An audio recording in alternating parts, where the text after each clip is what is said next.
আমার আল্লাহ আমাকে এত গরিব বানাইছে, আমাদের ঘরে অতিরিক্ত কোনো কাপড় নাই, আমাদের ঘরে একটাই মাত্র কাপড়, এই এক কাপড়ে আমরা স্বামী স্ত্রীর নামাজ আদায় করি। আল্লাহ নবী অবাক হইয়া বলে, আব্দুল্লাহ, এক কাপড় দিয়া স্বামী স্ত্রী কিভাবে নামাজ পড়ো? ওই আব্দুল্লাহ আনসারী ডাক দিয়া বলে, পয়গম্বর, আমি আমার বিবি মিলা কিভাবে নামাজ পড়ি? ইয়া রাসূলুল্লাহ, ওই মসজিদ থেকে যখন আজানের শব্দ আমি শুনতে পাই, যখন নাকি নামাজের সময় হয়, আমার বিবিকে আমি ঘরের মাঝখানে একটা গর্ত করে রাখছি, ওই গর্তের মধ্যে আমি আমার বিবিকে রাখিয়া, ওই গর্তের মধ্যে আমার বিবিকে আমি ফালাইয়া, আমি ওই কাপড়টা পরিধান করিয়া মসজিদের মধ্যে চলিয়া যাই। আমি যতক্ষণ পর্যন্ত নামাজ পড়ে বাসায় না আসি, আমার বিবি ওই গর্তের মধ্যে আমার জন্য অপেক্ষা করতে থাকে। পয়গম্বর, আমি যখন নামাজ আদায় কইরা বাসায় আসি, আমি আমার কাপড়টা খুলিয়া আমার বিবিকে দেই। আমার বিবি ওই কাপড় দিয়া, বিবি যতক্ষণ নামাজ শেষ না হয়, আমি আমার বিবিকে নামাজের জন্য দাঁড় করাইয়া ওই গর্তের মধ্যে আমি চুপ করে বসে থাকি। ইয়া রাসূলুল্লাহ, আপনি যখন আমাকে আব্দুল্লাহ আব্দুল্লাহ বলে ডাকছেন, পয়গম্বর, আমি তখন গর্তের মধ্যে ছিলাম, আপনার ডাকে সাড়া দেওয়ার মতো অবস্থা আমার ছিল না। ইয়া রাসূলুল্লাহ, বেয়াদবি মাফ করবেন। ইয়া রাসূলুল্লাহ, এই জন্য আমি ডাকে সাড়া দিতে পারি নাই। আল্লাহর রাসূল এই কথা শোনার পর নবী আমার কান্না আরম্ভ করছে। সাহাবায়ে কেরাম এই দৃশ্য দেখিয়া, হযরতে আবু বকর, উমর, ওসমান এই দৃশ্য দেখিয়া আব্দুল্লাহ আনসারীকে বলে, রে আব্দুল্লাহ, তুমি এমন কি কথা বলছো যেই কথা শোনার পর রাহমাতাল লিল আলামিন নবী কান্না আরম্ভ করছে। এরে আব্দুল্লাহ, আমাদেরকে ওই কারণটা তুমি জানায় দাও, কি জন্য নবী আমার কান্দে? কি এমন কথা তুমি বলছো যেই কথা শুনিয়া রাহমাতাল লিল আলামিন নবীর চোখের পানি ধরে রাখতে পারে নাই। বারবার যখন সাহাবীরা আব্দুল্লাহকে বলতেছে, আব্দুল্লাহ তুমি কারণটা বলিয়া দাও, আব্দুল্লাহ আনসারী বাধ্য হইয়া তখন কারণটা জানায় দেয়। আব্দুল্লাহ আনসারী বলে, হে আমার ভাই, আমার আল্লাহ আমাকে এত গরিব বানাইছে, আমার তো ঘরের মধ্যে অতিরিক্ত কোনো কাপড় নাই, আমাদের ঘরে একটাই মাত্র কাপড়, এই এক কাপড় পরিধান করি আমি আমার বিবির নামাজ আদায় করি। আমি যখন মসজিদে যাই, আমার বিবি তখন গর্তের মধ্যে শুয়ে থাকে, চুপ করে বসে থাকে। আবার যখন আমার বিবি নামাজ পড়ে, আমি তখন চুপ করে গর্তের মধ্যে ধুইকা থাকি। এই কথা শুনিয়া রাসূল আমার কান্না আরম্ভ করেছে। এই দৃশ্য শুনিয়া সাহাবায়ে কেরাম জোর করে কান্না আরম্ভ করেছে। সাহাবায়ে কেরামের চোখে পানি, নবীর চোখেও পানি। নবী আমার একটু সামনে যাওয়ার পর দেখতেছে ছোট ছোট মাসুম দুইটা বাচ্চা খেজুর গাছের কিনারার মধ্যে বান্দা, খেজুর গাছের কিনারার মধ্যে ছোট ছোট দুইটা বাচ্চাকে কে যেন বেঁধে রাখছে। নবী আমার দেখার পর এই মাসুম বাচ্চাদেরকে বলে, তোমরা কে? কি তোমাদের পরিচয়? কেনই বা তোমাদেরকে এইখানে বাইধা রাখছে? কে তোমাদেরকে বাইধা রাখছে? ওই মাসুম বাচ্চাগুলা জানায় দেয়, আমাদের বাবা আব্দুল্লাহ আনসারী আমাদেরকে এইখানে বাইধা রাখছে, অন্য কেউ এইখানে আমাদেরকে বাঁধে নাই। নবী আমার চিন্তায় পড়ে গেছে। কোনো বাবা তো তার বাচ্চাদেরকে গাছের কিনারায় বাইধা রাখতে পারে না। কি কারণে বাইধা রাখছে? বলো তোমাদেরকে কি কারণে এখানে বাইধা রাখছে? ওই মাসুম বাচ্চাগুলো জানায় দেয়, পয়গম্বর, আমরা এত গরিব, আমাদের ঘরের মধ্যে কাপড় নাই, খাবার দাবার কিছুই নাই, আমাদের ঘরের মধ্যে পর্যাপ্ত খাবার নাই, আমরা বড় অভাবী। ইয়া রাসূলুল্লাহ, এই যে আপনি খেজুর গাছটা দেখতেছেন, এটা একটা ইহুদির খেজুর গাছ। এই ইহুদির খেজুর গাছ থেকে খেজুর পাইকা পাইকা আমাদের বাড়ির আঙ্গিনায় পরে ওই খেজুরগুলা টোকায় টোকায় আমরা খাই। ওই খেজুরগুলো আমরা খাই। আমাদের বাবা এটা বরদাস্ত করতে পারে না, সহ্য করতে পারে না। আমাদের বাবা এটা সহজে মাইনা নিতে পারে না। আমার বাবা বলে পরের গাছের খেজুর তোমরা কেন খাইবা? আর মাসুম বাচ্চাদেরকে তো বারণ করলেও ওরা শোনে না। এই কারণে বাবা এদেরকে বাইদা রাখছে।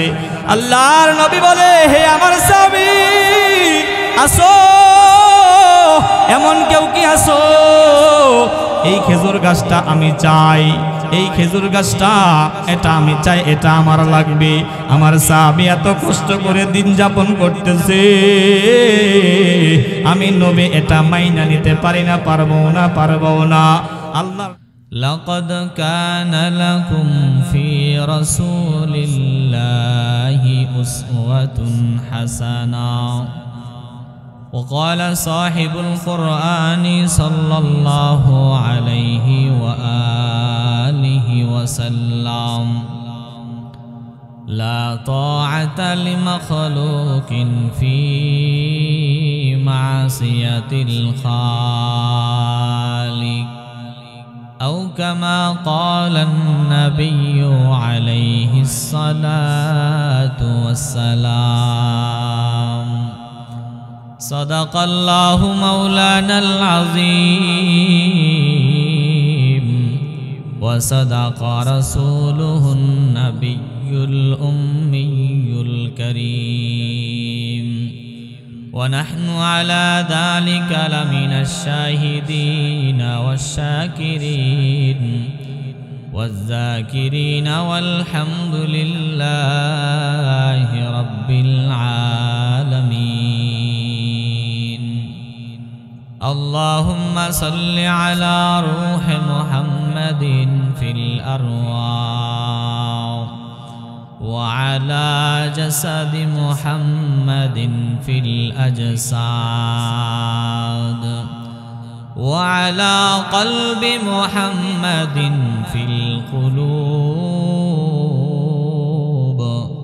وعلى قبر محمد في القبور سبحانك لا علم لنا إلا ما علمتنا إنك أنت العليم الحكيم رب اشرح لي صدري ويسر لي أمري واحلل عقدة من لساني يفقه قولي এ দুনিয়া মিছে গুলে বাই শুধু আশার খেলা ঘর চোখ বুঝিলে দেখিবি রে মন কে আপনার কে বাবর কোথা থেকে আগমন তোমার কোথা যেতে হবে রে কে আনিল কি কারণে জানা নাই ভবেতে নদীর পার ভাঙ্গে উপার গড়ে এই তো নদীর খেলা সকাল বেলার দনিরে তুই ফকির সন্ধ্যা বেলা নদী পথে নৌকা চালাও কে মাঝি ভাই বেলা ডুবার আগে আমি পার উঠতে চাই ডুবে গেলে বেলার আর উঠে না ভেঙে গেলে মেলারে আর জমে না আলহামদুলিল্লাহ চর শিবপুর আয়েশা সিদ্দিকা রাদিয়াল্লাহু তাআলা আনহা মহিলা মাদ্রাসার উদ্যোগে আয়োজিত এই জান্নাতের বাগানে আল্লাহ রাব্বুল আলামিন আমাদের সকলকে আসার মতো বসার মতো তৌফিক দান করলেন সেজন্য সেই মহামনিবের নিকট দিল খুলে প্রাণ খুলে বলি আলহামদুলিল্লাহ লক্ষ কোটি দরুদ সালাম বিশ্ব মানবতার কান্ডারি বিশ্ব মানবতার মুক্তির দূত সাইয়্যিদুল মুরসালিন রাহমাতাল লিল আলামিন শফিউল মুজনবিন খাতামুন নবিয়্যিন হাবিবে কিবরিয়া আশরাফুল আম্বিয়া হযরত মুহাম্মদুর রাসূলুল্লাহ সাল্লাল্লাহু আলাইহি ওয়া আলিহি ওয়াসাল্লামের উপর। সম্মানিত মা ও বোনেরা, আজকের এই মাহফিলটা আমাদের জন্য একটা নিয়ামত। এমন আয়োজন এই অঞ্চলে মনে হয় এটাই প্রথম। মা বোনদের জন্য আলাদাভাবে বয়ানের ব্যবস্থা করা, আলাদা একটা অধিবেশন রাখা, এটা মা বোনদের জন্য অত্যন্ত গুরুত্বপূর্ণ দামি একটা নিয়ামত। কারণ রাতের বেলা বয়ানগুলোতে অনেক রাত হয়ে যায়, দীর্ঘ সময় পর্যন্ত বয়ান করতে থাকে, অনেক রাত হয়ে যায়, যে কারণে অনেক মা বোনেরা বয়ানে উপস্থিত হতে পারে না এবং বয়ান শেষ পর্যন্ত শুনতেও পারে না। তো এই আয়োজনটা একটু ব্যতিক্রম ধর্মী একটা আয়োজন, এবং এই আয়োজনে আজকে আমরা যে সমস্ত মা বোনেরা এসেছি আমাদের কপাল বড়ই ভালো। এবং আজকে আমরা এখানে যারা আলোচনা করেছেন আলহামদুলিল্লাহ খুবই গুরুত্বপূর্ণ আলোচনা রেখেছেন। আমরা যদি হযরতের দিক নির্দেশনামূলক আলোচনাকে আমাদের সামনে রেখে আমাদের জীবন পরিচালনা করতে পারি, তাহলে আমাদের দুনিয়া এবং আখিরাত উভয় জাহানের জন্য এটাই নাজাতের একটা উসিলা হয়ে যাবে।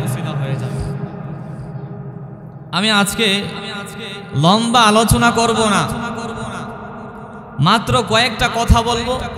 যেই কথাগুলা, যে আলোচনাটা, যেই কয়েকটা বিষয়কে সামনে রাখতে পারলে, কয়েকটা বিষয়কে মেনে চলতে পারলেই মা বোনেরা একদম নিশ্চিত জান্নাত। মা বোনদের এমন কিছু কাজ আছে যেই কাজগুলা যদি প্রতিটা মা বোন করতে পারে, আল্লাহর রাসূল বলে ওই মা বোনেরা জান্নাতের যেই কোনো দরজা দিয়ে প্রবেশ করতে পারবে। সুবহানাল্লাহ। তার জন্য জান্নাতের 8 দরজা খুলে দেওয়া হবে। রাসূল সাল্লাল্লাহু আলাইহি ওয়াসাল্লাম বলেন, قال النبي صلى الله عليه وآله وسلم المرأة إذا صلت خمسها وصامت شهرها وأطاعت بعلها وأحسنت فرجها فلتدخل من أي أبواب الجنة شاءت। পয়গম্বর আরবি জানায় দেয়, দুনিয়ার মধ্যে যেই সকল মহিলারা, যেই সমস্ত আল্লাহর বান্দিরা 4টা কাজ মা বোনেরা করতে পারবে, আল্লাহর নবী জানায় দেয় তার জন্য আমার আল্লাহ জান্নাতের 8 দরজা খুলিয়া দিবেন। সুবহানাল্লাহ। 1 নম্বরে কোন কাজ? নবী আমার হাদিসের ভাষায় জানায় দেয়, উম্মত যেই সকল মা বোনেরা 1 নম্বরে নামাজ আদায় করতে পারবে, ডাইরেক্ট জান্নাতের মধ্যে ঢুকিয়া যাও। সুবহানাল্লাহ। নামাজের কেমন দাম আমার আল্লাহ রাব্বুল আলামিন প্রতিটা নরনারীর জন্য নামাজ ফরজ করে দিয়েছে। এই নামাজ বান্দার ইন্তেকালের পর সর্বপ্রথম তার হিসাব নিকাশ শুরু হইবে নামাজ দিয়া। নবী আমার জানায় দেয়, উম্মত আউয়ালু মা ইউহাসাবু বিহিল আবদু ইয়াউমাল কিয়ামাতিস সালাহ। হে দুনিয়ার উম্মত শুনিয়া লাও, ওই হাসরের ময়দানে, ওই কঠিন মুসিবতের সময় তোমার হিসাব নিকাশটা আল্লাহ শুরু করবেন নামাজ দিয়া। ওই নামাজ কেমন দামি একটা ইবাদত, যে ইবাদতের বিধান, ইবাদতের যেই হুকুমটা আল্লাহ তাআলা দিয়া দিছেন, যে হিসাবটা আল্লাহ সহজে নিবেন, যে হিসাবটা আল্লাহ সর্বপ্রথম নিবেন, নামাজের হিসাব সর্বপ্রথম নিবে। বান্দার নামাজের হিসাব যদি সহজ হয়, নবী আমার জানাই দেই, উম্মত বাকি তোমার যত হিসাব আছে সকল হিসাব তোমার জন্য সহজ হয়ে যাবেন। সুবহানাল্লাহ। এই জন্য নামাজ কেমন দামি একটা ইবাদতের নাম। আল্লাহর গোলাম আল্লাহ রাব্বুল আলামিন কোরআনুল কারীমের মধ্যে বারবার বলে, আকিমুস সালাহ। হে আল্লাহর বান্দা বান্দিরা, নামাজ আদায় কর। আল্লাহ আল্লাহ বলে আকিমুস সালাহ, হে বান্দা নামাজ আদায় করো, নামাজ আদায় করো, নামাজ পড়ো। নামাজের আদেশ আল্লাহ কোরআনে বারবার দিয়া দেয়। বান্দা তুমি যদি নামাজি হইয়া যাও, হে আল্লাহর বান্দিরা তোমরা যদি নামাজি হইয়া যাইতে পারো, তাহলে হায়াতের জিন্দেগিটা তোমার জন্য সহজ হয়ে যাবে। শুধু হায়াতের জিন্দেগি তোমার জন্য সহজ হবে না, ওই হাসরের ময়দানে নামাজের ওসিলায় আল্লাহ তোমাকে জান্নাতুল ফেরদাউসের মেহমান হিসেবে কবুল করবেন। সুবহানাল্লাহ।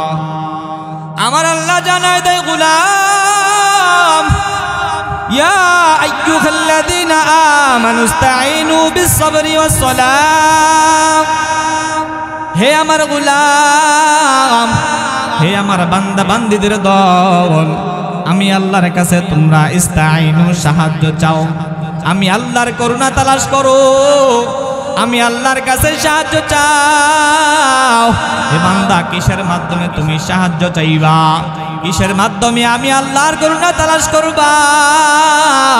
আমি আল্লাহ তোমাকে দুইটা বিষয় জানাই দিলাম। ইসতাঈনু বিস-সাবরি ওয়াস-সালাহ, বান্দা তুমি ধৈর্য এবং নামাজের মাধ্যমে আমি আল্লাহর কাছে সাহায্য চাইবা। এক নম্বরে হলো ধৈর্য। এই ধৈর্যের কেমন দাম আমার আল্লাহ জানায় দেয়, গোলাম তুমি যখন কঠিন মুসিবতে পড়বা, কঠিন কোনো বিপদে যখন তুমি বিপদের সম্মুখীন হয়ে যাইবা, এ বান্দা তুমি পেরেশান হইবা না, বান্দা তুমি হতাশা হইবা না, বান্দা তুমি বেশি চিন্তা করবা না, কারণ আমি দয়াময় মালিক তো তোমার জন্যই আছি। আমি দয়াময় মালিক সর্বদাই অপেক্ষায় থাকি কোন বান্দা কোন সময় আমি আল্লাহকে ডাকবে। আমি আল্লাহর কোনো ঘুম নাই, আমি আল্লাহর কোনো খাওয়া নাই, আমি আল্লাহ তন্দ্রায় যাই না, আমি আল্লাহর নিদ্রার কোনো প্রয়োজন হয় না। আমার আল্লাহ কেন ঘুমায় না, আমার আল্লাহ কেন খাবার খায় না, আমার আল্লাহর এসব কোনো কিছুর প্রয়োজন কেন হয় না। আমার আল্লাহ যদি ঘুমায় যায় আর এই গভীর রাতে যদি বান্দা আমি আল্লাহকে ডাক দেয়, আমি আল্লাহ যদি তার ডাকে সাড়া না দেই, তাহলে আমি কেমন মালিক হইলাম? এজন্য আমার আল্লাহ ঘুমায় না, আমার আল্লাহ সর্বদাই সব সময় বান্দার জন্য তৈয়ার থাকে, উপস্থিত থাকে। আমার আল্লাহ ওই ফজরের সময়, ওই তাহাজ্জুদের সময় আল্লাহ বান্দাদেরকে ডাকে, হে আমার বান্দা বান্দির দল, আসোনি কেউ আমি আল্লাহর কাছে মাফ চাইবা। হে আমার বান্দা বান্দির দল, আসো কেউ আমি আল্লাহর কাছে ক্ষমা চাইবা। আমি আল্লাহর কাছে যদি ক্ষমা চাও, আমি আল্লাহ তোমার জিন্দেগির সব গুনাহ মাফ করে দিব। আমার আল্লাহ ডাইকা বলে, গোলাম আসুনি, এমন কেউ আসুনি বিপদের মধ্যে আসো, আমি আল্লাহর কাছে চাও। আমি আল্লাহর কাছে যদি বিপদের জন্য চাইতে পারো, আমি আল্লাহ তোমার বিপদকে সঙ্গে সঙ্গে দূর করিয়া দিব।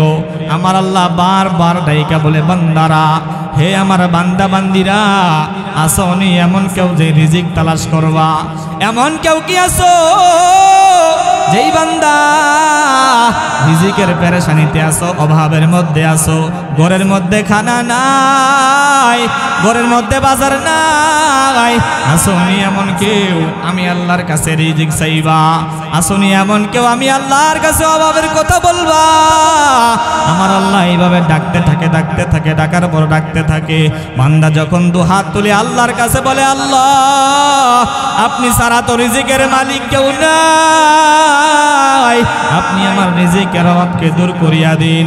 আয় আল্লাহ আপনি আমাকে উত্তম রিজিক দূর ব্যবস্থা করিয়া দিন। এইভাবে যখন বান্দা ডাকতে থাকে, আমার আল্লাহ বলে, আল্লাহর রাসূল বলে, ওই বান্দার ডাকে আমার আল্লাহ সাড়া দিতে কোনো দ্বিধা বোধ এবং দেরি করে না। সুবহানাল্লাহ। এই জন্য হে আমার মা বোনেরা, আল্লাহর কাছে নামাজের মাধ্যমে সাহায্য প্রার্থনা করব, ধৈর্যের মাধ্যমে আল্লাহর কাছে চাইব।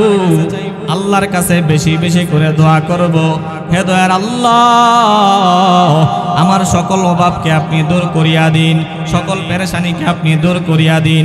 আপনি যদি ধৈর্য এবং নামাজের মাধ্যমে আল্লাহর কাছে সাহায্য প্রার্থনা করতে পারেন, আল্লাহর কাছে সাহায্য চাইতে পারেন, আমার আল্লাহ মুহূর্তের মধ্যে আপনার সকল অভাবকে দূর করে দিবেন। সুবহানাল্লাহ। আল্লাহর নবীর সাহাবী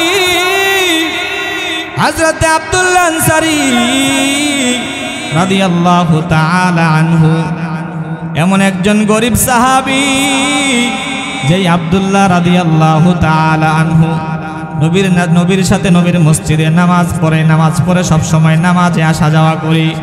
আল্লাহর বান্দার একটা অভ্যাস ছিল এমন, আল্লাহর বান্দা আব্দুল্লাহ আনসারী নামাজে সব সময় সবার শেষে আসতো এবং যাওয়ার বেলায় সালাম ফিরাইয়া সঙ্গে সঙ্গে দৌড় মাইরা বাড়িতে চইলা যাইতো।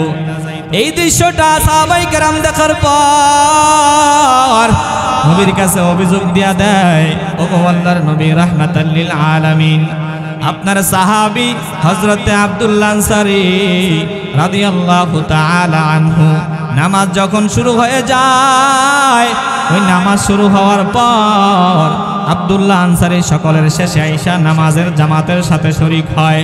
যেই মাত্র নামাজ শেষ হয়ে যায়, আব্দুল্লাহ আনসারের মোটেও দেরি করে না, সালাম ফিরানোর পর ওই আব্দুল্লাহ আনসারীর সঙ্গে সঙ্গে বাড়িতে চইলা যায়। কারণটা কি পয়গম্বর আপনার কাছে জানতে চাই।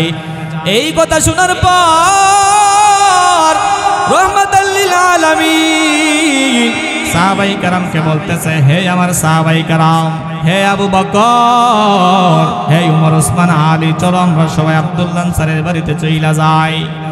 নবী আমার সাহাবায়ে কেরামকে নিয়া আব্দুল্লাহ আনসারীর বাড়িতে যায়। আব্দুল্লাহ আনসারীর বাড়িতে যাইয়া বলে, আব্দুল্লাহ তুমি কে বাড়িতে আসো? আসসালামু আলাইকুম। আব্দুল্লাহ আনসারী, খুলো, তোমার দরজা খুলো, আমরা রাহমাতাল লিল আলামিন নবীকে নিয়ে তোমার বাড়িতে আসছি, দরজাটা তুমি খুইলা দাও। একবার, দুইবার, তিনবার ডাক দেওয়ার পর ওই আব্দুল্লাহ আনসারী দরজাটা তার খোলে না, দরজা খোলে না। নবী সাহাবায়ে কেরামদেরকে নিয়ে চইলা যাইতেছেন। নবী আমার বলে, সাহাবায়ে কেরাম, মনে হয় আব্দুল্লাহ আনসারী বাড়িতে নাই, চলো আমরা চইলা যাই। সাহাবায়ে কেরাম বলে, পয়গম্বর মাত্রই তো আব্দুল্লাহ আনসারী নামাজ পড়ে বাড়িতে আসছে, মনে হয় কোথাও নাই, ঘরেই আছে। নবী বলে, ঘরে থাকলে তো অবশ্যই আব্দুল্লাহ আনসারীর জবাব দিত, জবাব যেহেতু দেয় না, মনে হয় আব্দুল্লাহ আনসারী বাড়িতে নাই, চলো আমরা চইলা যাই। রাহমাতাল লিল আলামিন নবী সাহাবায়ে কেরামদেরকে নিয়ে রওনা করছে। এমন সময় পিছন দিক থেকে ডাক দিয়া বলে, হে আমার ভাই, আপনারা বেয়াদবি মাফ করবে, আপনাদের ডাকে আমি সাড়া দিতে পারি নাই, আপনারা আমাকে ডাকছেন, আপনাদের ডাকে আমি সাড়া দিতে পারি নাই, ডাকে সাড়া দেওয়াতে আমার দেরি হয়ে গেছে, আমি ডাক দিতে সাড়া দিতে পারি নাই। সাহাবায়ে কেরাম বলে, আব্দুল্লাহ কেন তুমি ডাকে সাড়া দিতে পারো নাই, কারণটা আমি জানতে চাই। আব্দুল্লাহ আনসারী সাহাবায়ে কেরামের সামনে কান্না আরম্ভ করছে, কারণটা বলতে চায় না। বারবার জিজ্ঞেস করার পর ওই আব্দুল্লাহ রাসূলের কাছে গিয়া বলে, পয়গম্বর,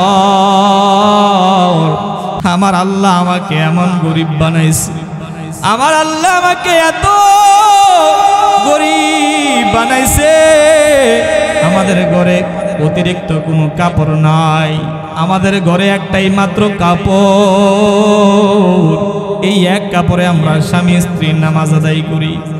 আল্লাহ নবী অবাক হইয়া বলে, আব্দুল্লাহ, এক কাপড় দিয়া স্বামী স্ত্রী কিভাবে নামাজ পড়ো? ওই আব্দুল্লাহ আনসারী ডাক দিয়া বলে, পয়গম্বর, আমি আমার বিবি মিলা কিভাবে নামাজ পড়ি? ইয়া রাসূলুল্লাহ, ওই মসজিদ থেকে যখন আজানের শব্দ আমি শুনতে পাই, যখন নাকি নামাজের সময় হয়, আমার বিবিকে আমি ঘরের মাঝখানে একটা গর্ত করে রাখছি, ওই গর্তের মধ্যে আমি আমার বিবিকে রাখিয়া, ওই গর্তের মধ্যে আমার বিবিকে আমি ফালাইয়া আমি ওই কাপড়টা পরিধান করিয়া মসজিদের মধ্যে চলিয়া যাই। আমি যতক্ষণ পর্যন্ত নামাজ পড়ে বাসায় না আসি, আমার বিবি ওই গর্তের মধ্যে আমার জন্য অপেক্ষা করতে থাকে। পয়গম্বর, আমি যখন নামাজ আদায় কইরা বাসায় আসি, আমি আমার কাপড়টা খুলিয়া আমার বিবিকে দেই। আমার বিবি ওই কাপড় দিয়া, বিবি যতক্ষণ নামাজ শেষ না হয়, আমি আমার বিবিকে নামাজের জন্য দাঁড় করাইয়া ওই গর্তের মধ্যে আমি চুপ করে বসে থাকি। ইয়া রাসূলুল্লাহ, আপনি যখন আমাকে আব্দুল্লাহ আব্দুল্লাহ বলে ডাকছেন, পয়গম্বর, আমি তখন গর্তের মধ্যে ছিলাম, আপনার ডাকে সাড়া দেওয়ার মতো অবস্থা আমার ছিল না। ইয়া রাসূলুল্লাহ, বেয়াদবি মাফ করবেন। ইয়া রাসূলুল্লাহ, এই জন্য আমি ডাকে সাড়া দিতে পারি নাই। আল্লাহর রাসূল এই কথা শোনার পর নবী আমার কান্না আরম্ভ করছে। সাহাবায়ে কেরাম এই দৃশ্য দেখিয়া, হযরতে আবু বকর, উমর, ওসমান এই দৃশ্য দেখিয়া আব্দুল্লাহ আনসারীকে বলে, রে আব্দুল্লাহ, তুমি এমন কি কথা বলছো যেই কথা শোনার পর রাহমাতাল লিল আলামিন নবী কান্না আরম্ভ করছে। এরে আব্দুল্লাহ, আমাদেরকে ওই কারণটা তুমি জানায় দাও, কি জন্য নবী আমার কান্দে, কি এমন কথা তুমি বলছো যেই কথা শুনিয়া রাহমাতাল লিল আলামিন নবীর চোখের পানি ধরে রাখতে পারে নাই। বারবার যখন সাহাবীরা আব্দুল্লাহকে বলতেছে, আব্দুল্লাহ তুমি কারণটা বলিয়া দাও, আব্দুল্লাহ আনসারী বাধ্য হইয়া তখন কারণটা জানায় দেয়। আব্দুল্লাহ আনসারী বলে, হে আমার ভাই,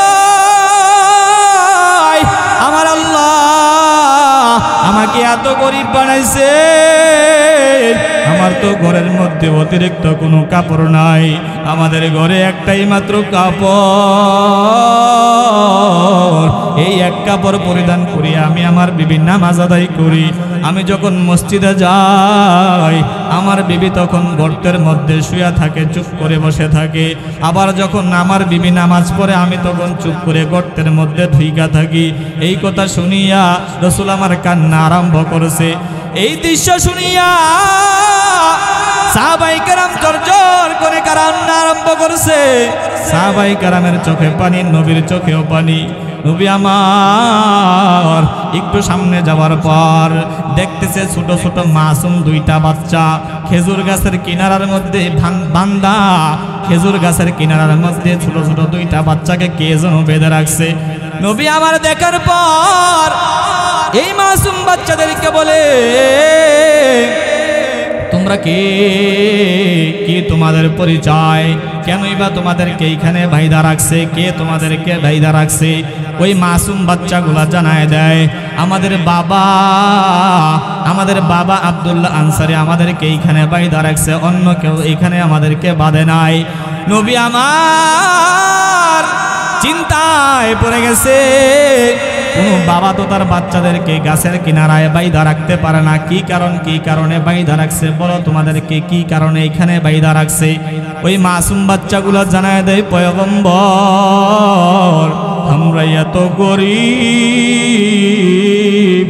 আমাদের ঘরের মধ্যে কাপড় নাই, খাবার দাবার কিছুই নাই, আমাদের ঘরের মধ্যে পর্যাপ্ত খাবার নাই, আমরা বড় অভাবী। ইয়া রাসূলুল্লাহ, এই যে আপনি খেজুর গাছটা দেখতেছেন, এটা একটা ইহুদির খেজুর গাছ।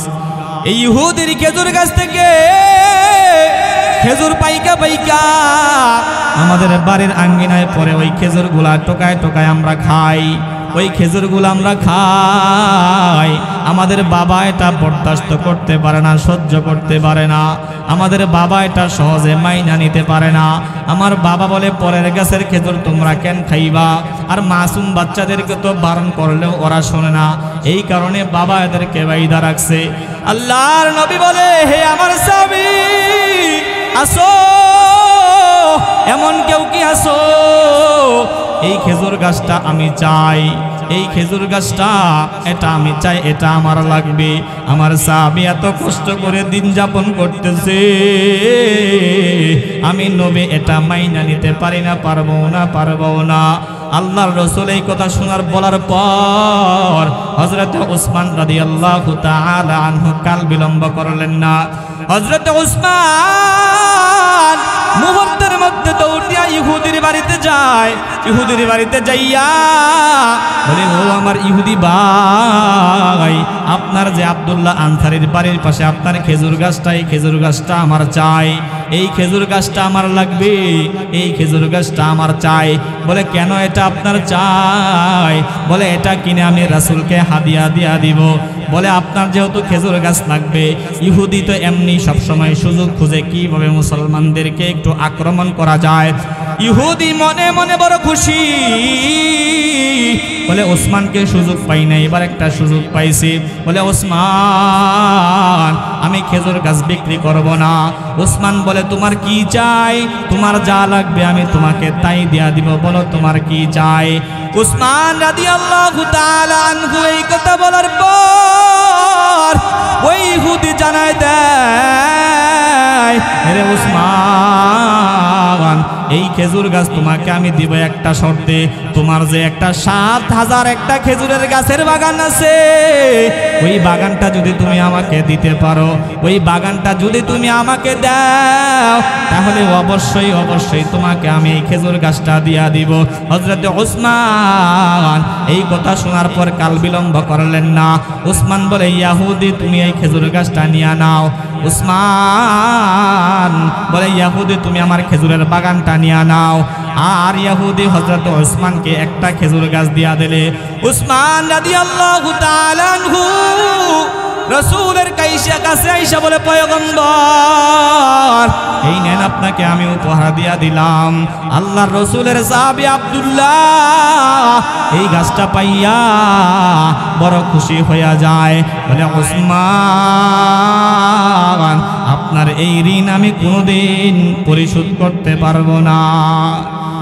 এরে আমার আম্মা জান, এই ঘটনা থেকে আমাদের কি শিক্ষা? আমাদের এই ঘটনা থেকে শিক্ষা হলো, হযরতে আব্দুল্লাহ আনসারী স্বামী স্ত্রী মিলা এক কাপড়ে নামাজ পড়ছেন, তারপরেও নামাজটা ছাড়ে নাই, কোনোদিন নামাজ ছাড়ে নাই, কোনোদিন নামাজ তাকবীরে ওলা আব্দুল্লাহ আনসারীর ছুটে নাই, তার বিবিও নামাজ ছাড়ে নাই। আর এখন আমাদের ঘরের মধ্যে সুকেজ ভর্তি কাপড়, কাপড়ের কোনো অভাব নাই, তারপরে কেন আমরা নামাজ পড়ি না? আমাদের কি ওই মাওলার ভয় নাই? আমাদের কি রাসূলের প্রতি একটু মহব্বত নাই? এখন আমরা কেমন মুসলমান হইলাম? নামাজের সাথে আমাদের কোনো সম্পর্ক নাই, ধর্মের সাথে আমাদের কোনো সম্পর্ক নাই, পর্দার সাথে আমাদের কোনো সম্পর্ক নাই। হে মুসলমান, হে আমার মা বোনেরা, আমাদেরকে তো মাওলার সামনে একদিন না একদিন অবশ্যই দাঁড়াতে হবে, হিসাব দিতে হবে। নামাজের হিসাব না দিয়া মা বোনেরা জান্নাত কখনোই সম্ভব না। এজন্য নবী আমার বলে, এক নাম্বার যেই ব্যক্তি ঠিক মতো নামাজ আদায় করতে পারবে, যেই সমস্ত মা বোনেরা ঠিক মতো নামাজ আদায় করতে পারবে, আমার আল্লাহ ওই সমস্ত মা বোনদের জন্য জান্নাতের ৮ দরজা খুলিয়া দিবে। যাও যাও, যেই কোনো দরজা দিয়া তোমার ইচ্ছা তুমি জান্নাতে ঢুকিয়া যাও। সুবহানাল্লাহ।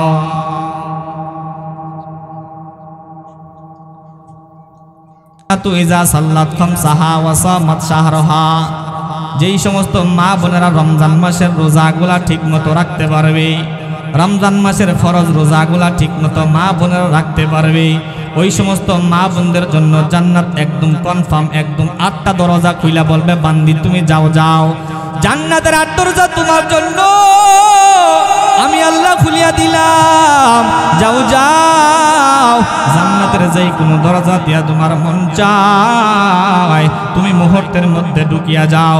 ৩ নাম্বার ও আহসানা ফারজাহা, যেই সমস্ত মা বোনেরা তার সতীত্বের হেফাজত করবে, পর্দা পুশিদার মধ্যে চলবে, যেই সমস্ত মা বোনেরা পর্দা করবে, আমার আল্লাহর রাসূল জানায় দেয় ওই সমস্ত মা বোনদের জন্য জান্নাতের 8টি দরজা খুলিয়া দেবে। 4 নাম্বার যেই কারণ, যেই সমস্ত মা বোনেরা স্বামীর আনুগত্য করবে, কথার আনুগত্য করবে, মানবে, স্বামীর আনুগত্য করবে, স্বামীর হুকুম মানবে, স্বামীর খেদমত করবে, স্বামীর সেবা করবে, ওই সমস্ত মা বোনেরা জান্নাত একবারে নিশ্চিত। বলেন সুবহানাল্লাহ। ওই স্বামীর খেদমতের কেমন দাম! নবী আমার বলে, উম্মত, আমার আল্লাহ তাআলা যাকে দুনিয়াতে, আমার আল্লাহ বান্দাদেরকে দুনিয়াতে পাঠানোর পর বান্দাদের জন্য বিধান দিয়া দিছে, হে আমার বান্দা বান্দীদের দল, দুনিয়ার মধ্যে আমি আল্লাহ ছাড়া ভিন্ন কারো ইবাদত করবা না, আমি আল্লাহ ছাড়া ভিন্ন কারো হুকুম তোমরা মানবা না। নবী আমার বলে, লা তাআতা লি মাখলুকিন ফি মাসিয়াতিল খালিক, আমি আল্লাহর অমান্য হয়, আমি আল্লাহর নাফরমানি হয়, দুনিয়াতে বান্দারা তোমরা এমন কারো কোনো হুকুম আহকাম তোমরা মানবা না। আমার আল্লাহর নবী জানায় দেয়, আল্লাহ ছাড়া গায়রুল্লাহকে সিজদা দেওয়া হারাম। আল্লাহর নবীর উপরে হাদিসের মধ্যে বলে, উম্মত, আমার আল্লাহ তাআলা দুনিয়াতে বান্দা বান্দীদেরকে জানায় দেয়, হে আমার বান্দীরা, দুনিয়াতে আমার আল্লাহ যদি আল্লাহ ছাড়া ভিন্ন কাউকে সিজদা দেওয়ার হুকুম দিত, আমার আল্লাহ তারা যদি ভিন্ন কাউকে সেজদা করার আদেশ দিত, তাহলে ওই মা বোনদের জন্য আমার আল্লাহ বিধান জারি কইরা দিতেন, হে মা বোনেরা, তোমরা তোমার স্বামীর কদমে সিজদা দাও, সিজদা দাও। এজন্য আল্লাহ ছাড়া কাউকে সিজদা দেওয়া যায় না, এজন্য স্বামীকেও সিজদা দেওয়া যাবে না। যদি আদেশ হইতো, যদি অবশ্যই জায়েজ হইতো, স্বামীকে সিজদা দেওয়া জায়েজ হয়ে যাইত, আদেশ দিয়া দিতেন। এরে আমার মা বোনেরা, নবীর বিবি আম্মা জান আয়েশা জানায় দেয়, হে রে আমার উম্মত, হে আমার উম্মতের নারীরা, তোমরা শুনিয়া লাও, শুনিয়া লাও, স্বামীর কেমন দাম, স্বামীর কেমন দাম যদি তোমরা জানতা, দুনিয়ার নারীরা যদি স্বামীর সেবা কেমন, স্বামীর সেবা করার কেমন দাম এটা জানতো, তাহলে আল্লাহ রাব্বুল আলামিন তাদের জন্য বিধান দিয়া দিছে, ওই মা বোনেরা তাদের কপাল দিয়া, মা বোনেরা তাদের গাল দিয়া ওই স্বামীর গালের ধুলা বালি পরিষ্কার করতো। সুবহানাল্লাহ। স্বামীর কেমন দাম, স্বামীর কেমন দাম এটা যদি মা বোনেরা জানতো, আল্লাহর রাসূল বলে তার গাল দিয়া, নারীর গাল এবং কপাল দিয়া স্বামীর পায়ের ধুলাবালিগুলা মুইসা দিত। সুবহানাল্লাহ।